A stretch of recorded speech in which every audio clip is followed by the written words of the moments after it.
How long did you work on the film? Who do you love?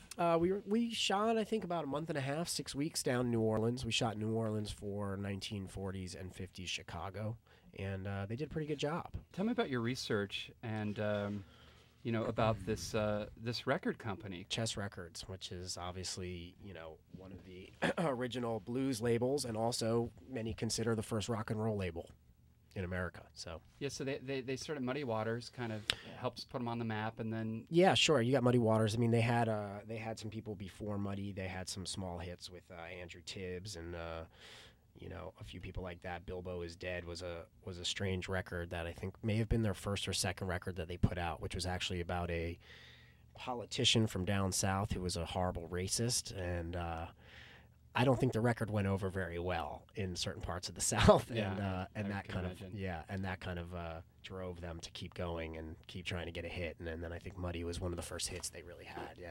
What's interesting, there's a key part in the film when all of a sudden Bo Diddley comes on the scene, right? And he's auditioning, and you see Muddy Waters in the back. Now he's has the success. You can see his clothes are different, his hair is different, right? And you could just see the look on his face when Bo Diddley's playing, and somebody in the booth goes, "That's something that white people will go and see." Yeah, yeah. Because it was totally different. Yeah, yeah. That's absolutely right. I mean, they figured out that it would cross over for sure, and they were very instrumental in that, obviously, along with Alan Freed,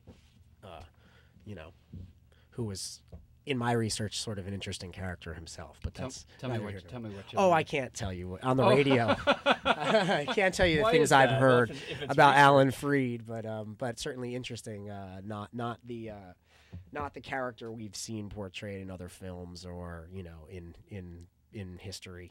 Jerry Zaks really captures that period, down to some classic cars, the classic Cadillacs, and Yeah, I mean, these guys were famous for paying their artists in Cadillacs, specifically Muddy Waters and stuff like that. They were known. I mean, there's obviously another film about this called Cadillac Records, but that's why, because they oftentimes paid, their first, their advances in Cadillacs and stuff like that.